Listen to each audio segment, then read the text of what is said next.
Hello everyone, can everyone hear me? Thanks for coming to my talk. I'm Harshit Verma. I'm going to talk here about energetics of the VQE algorithm. So I'll try to break down how do we do energetic analysis of a VQE. And I'm based at Lab, which is a French-Singaporean research network based in Singapore at the Center for Quantum Technologies at NUS. So this work has been done in collaboration with Alexia and Rob, who is one of the main organizers here, and also with Thomas, who is based at Eviden in Paris. The supporting agencies are all listed below on the bottom panel. It ranges from, of course, Lab to CNRS to Eviden and others who have supported us. So I would like to start my talk with one of the topics which has not been discussed as rigorously as I expected, that is the MNR framework in this conference. There were some attributions to MNR in the meantime, but here I'm going to talk a bit about MNR. So MNR stands for metric, noise, and resource. So metric, as you would expect, is some measure of the performance of how well your algorithm is doing or how well is your chip performing.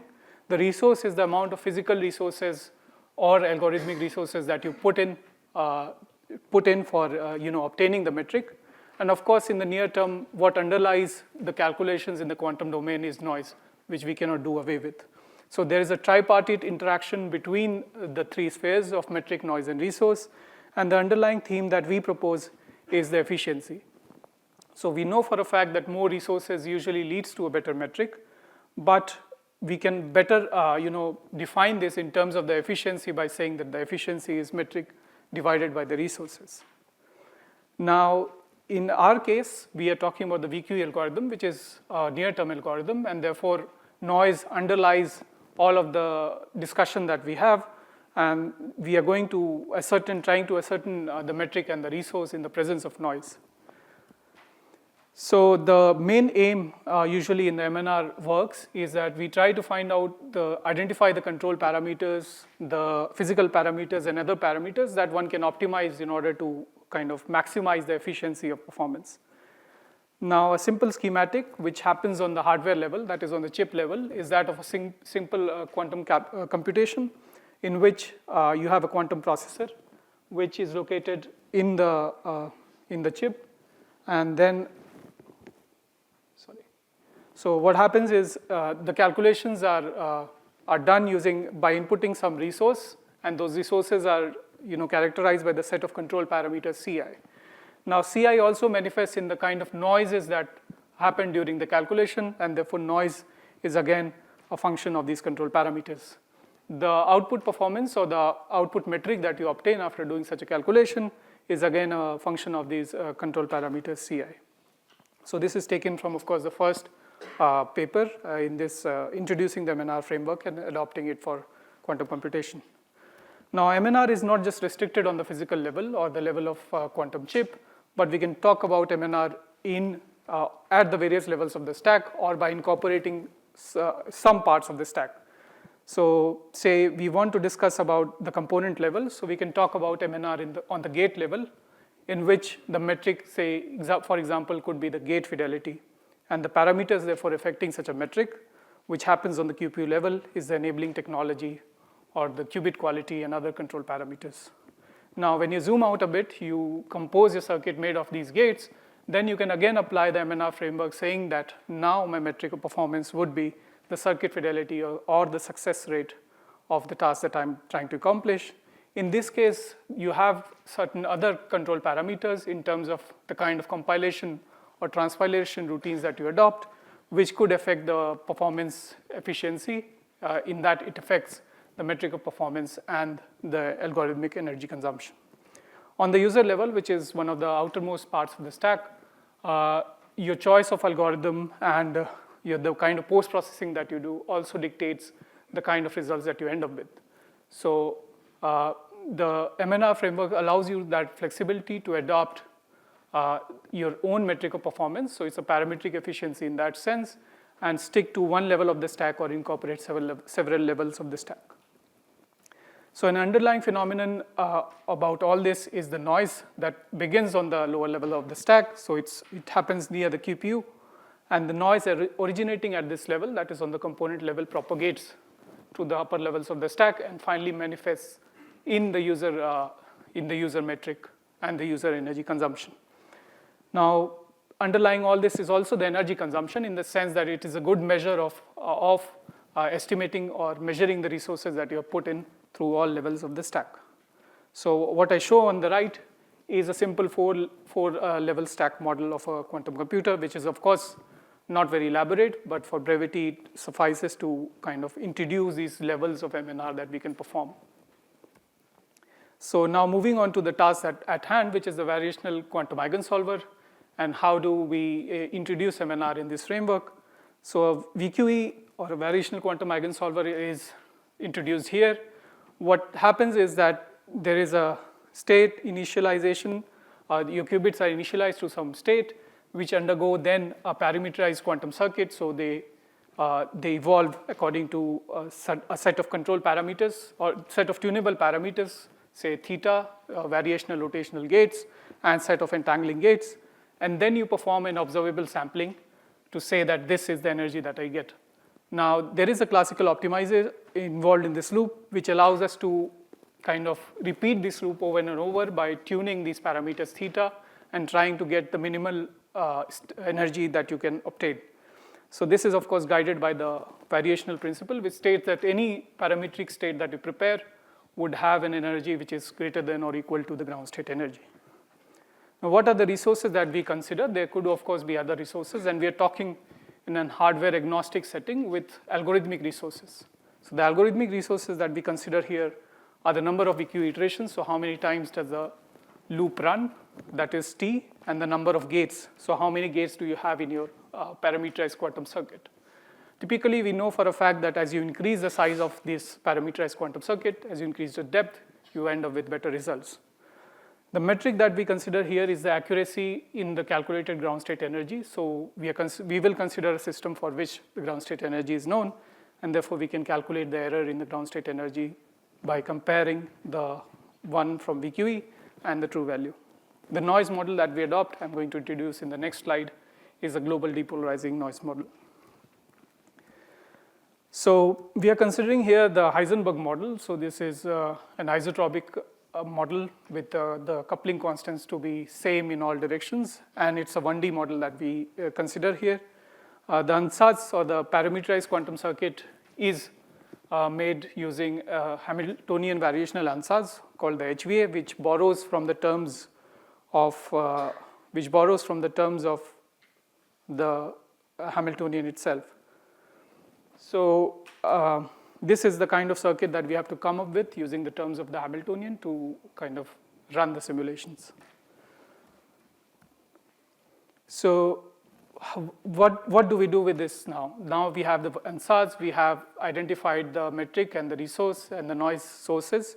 So we want to elaborate more on the MNR spheres, and so here what we introduced is phenomenological model. So this model captures what is effectively happening during the VQE simulations, and it captures the various relations in the M, N, and R spheres. So one of the first relations that we have is the relation between the resource you invest in terms of number of gates with the metric, which is accuracy, as I said before. And this we found to be of the form shown here, which is exponentially decaying in the number of gates that you have. So as you increase the number of gates in your circuit, you would end up more close to the ground state, actual true ground state, which is given by the small delta here.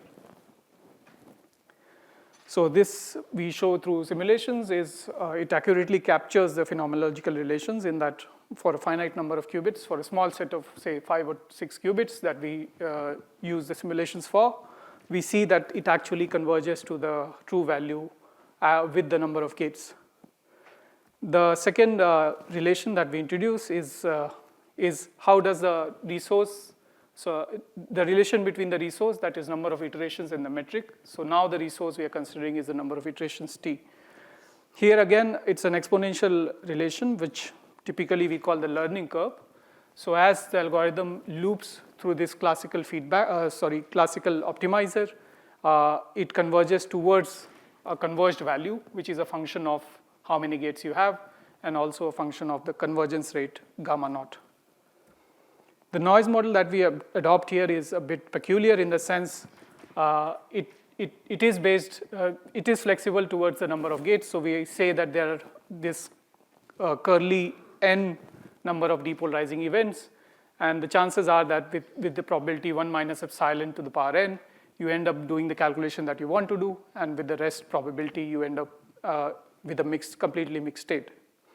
Now, when we calculate the energy using such a depolarizing model, we end up again with a probability 1 minus epsilon to the power n to be in the true ground state energy, and with some probability to end up in a completely mixed state, and therefore the trace of Hamiltonian.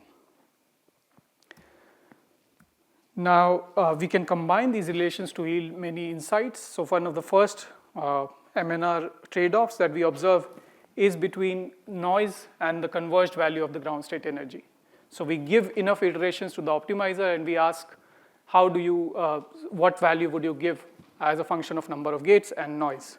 So the trade-offs here are a bit intuitive, in the sense that when the noise is 0, of course, you see an exponential convergence towards the true value, that is the accurate one. But as you increase the noise with the number of gates, you begin to see this effect of noise manifesting more. So because we relate the number of depolarizing events with the number of gates, we begin to see that the accuracy is being washed off as we increase the number of gates after a certain point. So this is one of the first results in trying to find the points of maximal efficiency in saying what is the best metric with the least number of gates I can get for a certain noise value.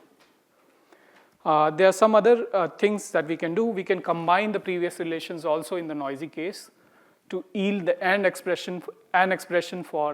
general expression for the calculated energy value as a function of the noise parameter, as a function of the number of iterations, and as a function of number of gates. Now, there are some other caveats to this that we observe, and one of them is the noisy convergence ratio, that is gamma 1, does not depend too much on the noise, and it follows a power law with respect to the number of gates. So that's phenomenologically what we capture from our simulations. So what happens when we combine these relations and use the general expression for calculated energy as a function of number of gates and number of iterations? So what I show here is a bit complicated, but let's go slowly. So we are saying that we have an isometric line, and that isometric line is E as a function of T and Ng minus delta. We denote such a line on the heat map that I'm going to show by a dotted yellow line.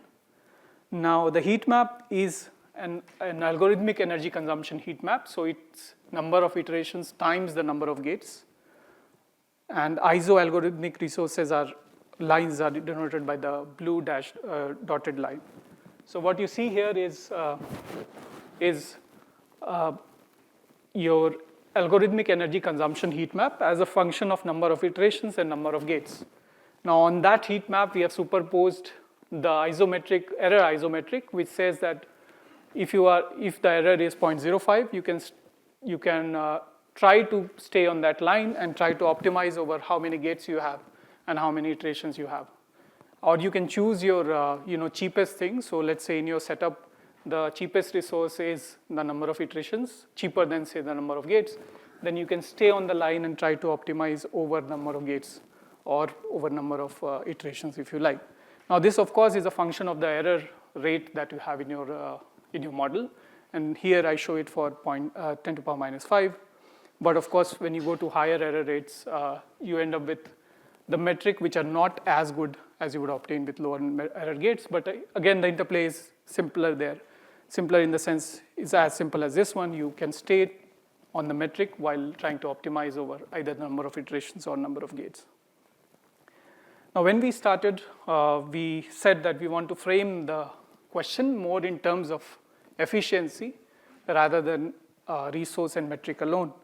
And that's what we do here. Now we have algorithmic efficiency, and this is defined a bit peculiarly, and that is 1 minus error divided by the algorithmic energy consumption. And the reason is we want it to be monotonic. So in our case, we want the error to be small, but that should reflect in a better efficiency than, say, when the error is large. So to ensure the monotonicity of this efficiency, we define it as 1 minus error divided by the algorithmic energy consumption. Again, we superpose the isometric line of the error on this just to stay on the line. So the lines are shown here in blue. There are some regions which are excluded because the error there was more than expected. So the greener regions are better in saying that you can choose to stay on an accuracy curve, and you can choose also to stay on a greener region to ensure that you have better bang for your buck than say on the lighter regions. We can do the same play with other error rates, and we can also define what is the best you would get for a certain energy consumption. So we eliminate one of the variables, that is the number of iterations, and we can find what is the best accuracy you would get in the amount of energy that you invest as a function of course, the noise parameter. Now, the last point that I want to make is of energetic advantage, and that comes with a star, that is terms and conditions. Because what we neglect here is the finite error that you would end up with typically. So in this discussion, we are saying that you would typically get the accurate result as accurate as you want, and let's say we want to compare just the energy consumptions. So we take the metrics, the energy consumptions from top green 500 computers. We adopt the exact diagonalization routine and see what is the energy consumption and compare it with the quantum case, of course, with some other caveats. So what we see here is there is an energetic crossover line from as a function of number of layers, that is how many times you repeat the circuit, and as a function of the problem size. So this energetic crossover line tells us where the quantum energetic advantage lies. Now this is of course not the full story. We have used that the Dresd energy consumption for a single quantum gate to be a fixed quantity, which is very optimistic, 10 to the power minus 6 joules. So we, again, for practical considerations, we also superpose some other lines. So typically you would need more layers for larger problem sizes in order to be accurate. In that you superpose the number of layers to be 10 times the number of qubits. So your energetic advantage region shrinks. And you can again superpose 20 qubits. So 20 times the number of qubits to be practically the number of layers required for convergence. And then the region shrinks further. You can superpose the economic line of 1 megawatt hour being the kind of energy you want to invest for solving such problems. And in that, the region again shrinks further. So this is something ongoing. So we have used some typical hardware hardware parameters for trying to find regions of efficiency. We can altogether remove the background. We can remove the energy consumption heat map from the picture and just talk about the crossover as a function of Dresd energy consumption of a single quantum gate, in which case it becomes obvious that the range could be anywhere from, say, 30 to 40 qubits, depending on how much power are you investing per gate. So lastly, we can ascertain, based on the gate's power consumption that we have shown here, we can ascertain what the hardware parameters would be. I do it for a simple case of superconducting circuits, where we perform a simple calculation and show that, so the heat map shown here is the Dresd power consumption of a gate. And then you have isometric lines of gate infidelities shown in blue, which you can again you can explore these trade-offs to ascertain what will be the best bang for your buck, and that you can use for constructing the circuits. So in summary, we have done just one line to remember for everyone is hardware agnostic MNR for VQE. The outlook is that we want to explore effect of software stack and other things listed here. Thank you for listening.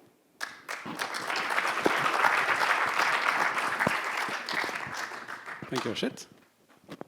Any questions? Thank you for the talk. It was very interesting. So the region where there is an energetic advantage becomes very small, right? I didn't really consider what do you mean by 20 times the layer thing, 20 qubits.